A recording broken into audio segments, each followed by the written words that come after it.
प्यारे विद्यार्थियों, हम लोग माने कारक विभक्ति के सूत्र पढ़ रहे हैं। तो पिछले 2 वीडियो हमने सूत्रों पर बनाए।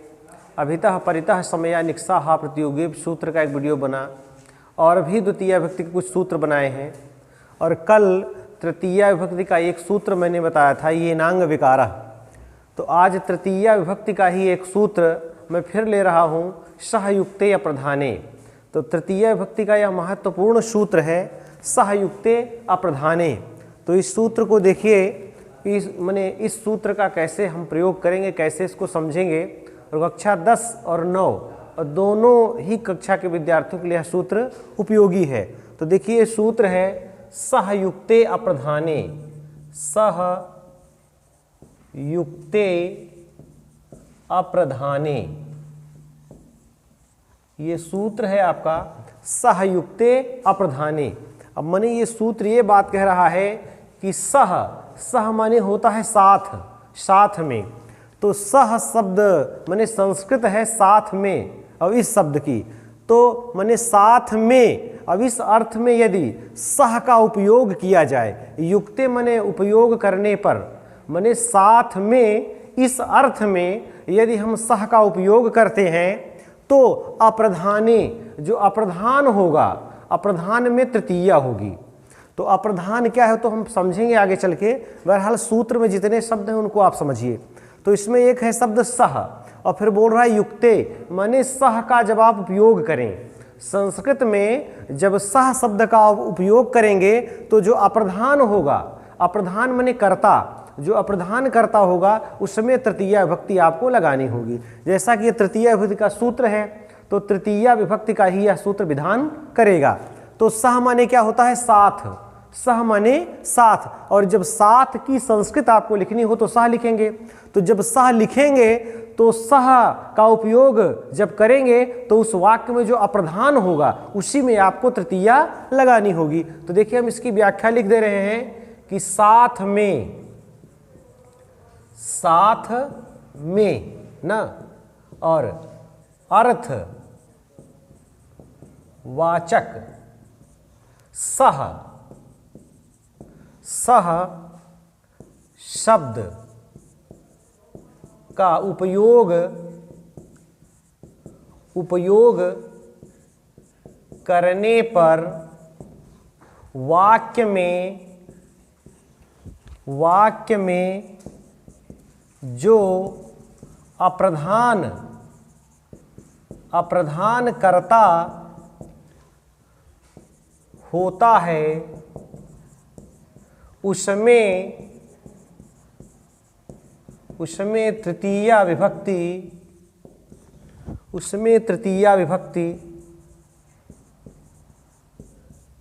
का प्रयोग होता है।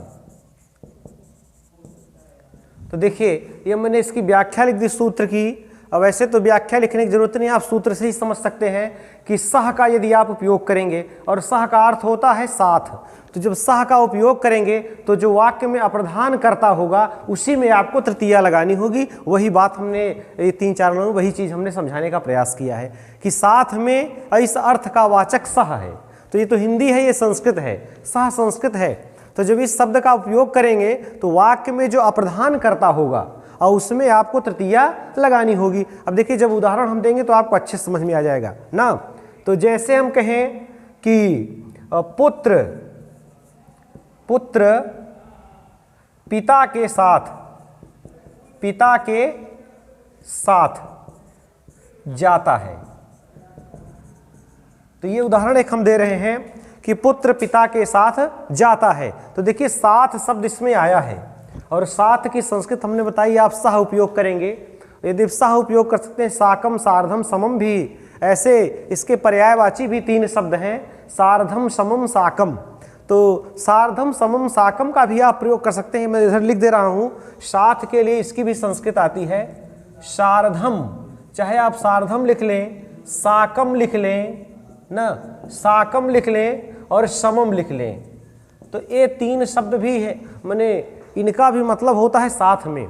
तो चाहे सह लिखें, चाहे सार्धम लिखें, चाहे साकम लिखें, चाहे समम लिखें, तीनों का अर्थ एक ही है और नियम भी माने तीनों में वही लगेगा। अगर सार्वधम भी प्रयोग करेंगे तब वो तृतीया आपको करनी पड़ेगी प्रधान कारक में, समम करेंगे तब भी तृतीया करनी पड़ेगी, साकम करेंगे तो भी। माने सह के साथ सार्वधम साकम समम भी आप जोड़ लीजिए। ऐसा मानो कि सब सूत्र में ये भी जुड़ा है, जुड़ा ना होने पर भी ये जुड़ा ही है, समझिए। तो सार्वधम साकम समम, तो पहली चीज तो आप जानिए कि सार्वधम माने होता क्या है, साथ में, साकम माने क्या होगा, साथ में, और समम माने भी होगा साथ में, और सह माने तो होबे करेगा साथ में। ये चार शब्द साथ में संस्कृत के लिए हम आपको दे रहे हैं। तो साथ यहाँ आया है, तो इसके लिए आप चाहे सह का प्रयोग करें, चाहे सार्वधम का प्रयोग करें, चाहे साकम का और चाहे समम का, चार में से कोई भी एक शब्द ले लें। अब देखिए इसमें तो इसकी तो संस्कृत हम लिख लेते हैं, मानो चार में से कोई एक लिख लीजिए, सब अव्यय है, इसका रूप नहीं चलेगा, तो हम मानो सह ही लिख लेते हैं। क्या लिख लिया, सह। तो जब ऐसा अनुवाद आए तो जरूरत नहीं कि पहले इसी का आप संस्कृत करो या इसका करो, कुछ नहीं, जो आपको पहले आए उसी को करो। सबसे सरल हमको सह लगा, पहले साथ वाला लिख लो, सह हमने लिख लिया। अच्छा, चाहते तो हम यहाँ सार्वधम लिख सकते थे, साकम भी लिख सकते थे, समम भी लिख सकते थे, चार में से कोई भी आप एक लिख लीजिए। तो चलिए साथ हमने लिख लिया। अब देखिए साथ, अब इसमें कर्ता कौन है ढूंढिए। तो जाता है क्रिया कौन कर रहा है, तो बोलिए पुत्र जाता है, ऐसा वाक्य बन रहा है ना। पिता के साथ जाता है, पिता तो क्रिया से सीधा नहीं जुड़ा हुआ है, लेकिन पुत्र जुड़ा हुआ है क्रिया से सीधा। तो अगर हम इस चीज को हटा दें तो देखें क्रिया पुत्र जाता है, ऐसा सीधा सीधा अर्थ निकल रहा है। तो पुत्र जाता है का पहले अनुवाद कर लो, तो पुत्र का हो जाएगा पुत्रः, पुत्र की संस्कृत क्या हो जाएगी भैया, पुत्रः हो जाएगा। और पुत्रः गच्छति माने पुत्र जाता है, पुत्रः गच्छति। तो देखिए इतना हमने कर लिया, जितनी जितनी संस्कृत आ रही है उतना मैं उतारता जा रहा हूं। अभी पिता के बचा है ये, इसको देखेंगे। तो पुत्र जाता है, तो पुत्र तो ये करता है, लेकिन एक ऐसा करता है प्रधान करता है। पुत्र जाता है, ये पुत्र प्रधान करता, मेन क्रिया को करने वाला यही व्यक्ति है, पुत्र है। और पिता भी देखिए कर्ता के रूप में आया है, मगर ये प्रधान नहीं है, ये अप्रधान है। पिता अप्रधान इसमें है, तो अप्रधाने में तो आपको तृतीया लगानी है। तो पिता के साथ जाता है, यद्यपि यहाँ देखिए षष्ठी का चिन्ह बन रहा है, तो षष्ठी का अब लेकिन लगाना नहीं है, लगाना आपको तृतीया है। क्यों लगाना, क्योंकि सह जो आगे आ गया है, इसी सह के कारण अब इसकी संस्कृत में आपको तृतीया लगानी होगी। तो पिता का रूप चलाएंगे तो कैसे चला, पिता का रूप अगर नहीं आएगा तब वो फिर अनुवाद ये गलते होगा ना। तो पिता का रूप तो आपको याद होना चाहिए, पिता पितरौ पितरः, अब पितरम पितरौ पितॄन, तो पित्रा यहाँ बनेगा, यहाँ तृतीया एक वचन में बन जाएगा पित्रा। तो आपका ये अनुवाद फिट हो गया कि माने पुत्रः पित्रा सह गच्छति, माने पुत्र अब पिता के साथ जाता है। तो हमने बताया था आप पित्रा, ये अप्रधान यही है। अप्रधान आप जाने, प्रधान और अप्रधान का निर्णय आप ऐसे करें कि जब क्रिया कह रही जाता है तो आप प्रश्न करिए कौन जाता है, तो वाक्य आपका खुदे उत्तर देगा कि पुत्र जाता है। अब पिता के साथ जाता है ना, पिता तो फिर बैठेगा ही नहीं भाई, तो ये अप्रधान है, तो अप्रधान में ही आपको तृतीया लगानी है। अभी इस वाक्य को हम ऐसा पलट दें कि जैसे कि पिता, हम लिख दें कि पिता पुत्र के साथ जाता है, पिता पुत्र के साथ जाता है। तो अब देखिए प्रधान अप्रधान बदल गए इसमें।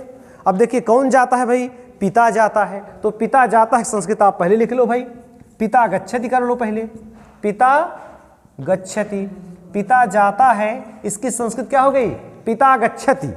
अब देखो पुत्र के साथ जाता है, तो पुत्र में तृतीया लगाइए, तो क्या करेंगे, पुत्रेण करेंगे, पुत्रेण। और साथ की संस्कृत आपके पास चार शब्द हैं, कोई भी ले लीजिए, चाहे सह ले लीजिए, चाहे सार्धम, चाहे साकम, चाहे समम। तो मानो हम यहाँ समम ले रहे हैं, चाहे जो आप ले लें, इससे कोई दिक्कत नहीं है। तो पिता पुत्रेण समम गच्छति, ऐसा अनुवाद हो जाएगा। ये भी बिल्कुल अनुवाद सही है। तो एक दो उदाहरण हम और आपको दे रहे हैं ताकि आप अच्छे से समझ जाएं ना। तो देखिए जैसे हम लिख दें कि लड़के लड़कियों के साथ जा रहे हैं ना, तो एक अनुवाद हमने लिख दिया, लड़के लड़कियों के साथ जा रहे हैं। तो देखिए एक अनुवाद हम लिख दिया, लड़के लड़कियों के साथ जा रहे हैं। तो देखिए पहले इसमें आप कर्ता ढूंढ लीजिए और क्रिया दो का अनुवाद कर लीजिए पहले। तो बोलो जा कौन रहा है, तो लड़के जा रहे हैं, तो लड़के की संस्कृत क्या हो जाएगी, बालकाः हो जाएगा, क्योंकि लड़के कई हैं। तो बालकाः, सबसे पहले बालकाः लिख देंगे। तो अब लड़के जा रहे हैं तो बालकाः गच्छन्ति हो जाएगा, तो आप गच्छन्ति भी लिख लीजिए। बालकाः गच्छन्ति, लड़के जा रहे हैं। अब तो लड़के जा रहे हैं, लेकिन जा किसके साथ हैं? तो लड़कियों के साथ जा रहे हैं, तो लड़कियों के साथ जा रहे हैं तो इसमें तृतीया लगेगी। क्योंकि साथ के लिए आप चार में से ही किसी का प्रयोग करेंगे, और अगर किसी का भी प्रयोग करेंगे तो फिर यह प्रधान बन जाएगा, इसमें तृतीया आपको लगानी पड़ेगी। तो लड़कियों के साथ जा रहे हैं। अब देखो लड़कियां भी एक नहीं, बहुवचन का प्रयोग करना होगा, तो बालिका अकारूप तृतीया बहुवचन आपको ढूंढना होगा ना। तो बालिकया बालिकाभ्याम बालिकाभिः, तो यहाँ हो जाएगा बालिकाभिः। क्या लिखेंगे? बालिकाभिः। और बालिकाभिः, अब चार में से कोई शब्द ले लीजिए, चाहे सह ले लीजिए, चाहे सार्धम, चाहे साकम और चाहे समम। तो हम यहाँ सह लिख देते हैं। तो ये आपका अनुवाद हो गया कि बालकाः बालिकाभिः सह गच्छन्ति। अब माने लड़के लड़कियों के साथ जा रहे हैं। तो ऐसा कोई भी अनुवाद हो, सबसे पहले आप कर्ता की संस्कृत लिखिए और फिर क्रिया लिखिए।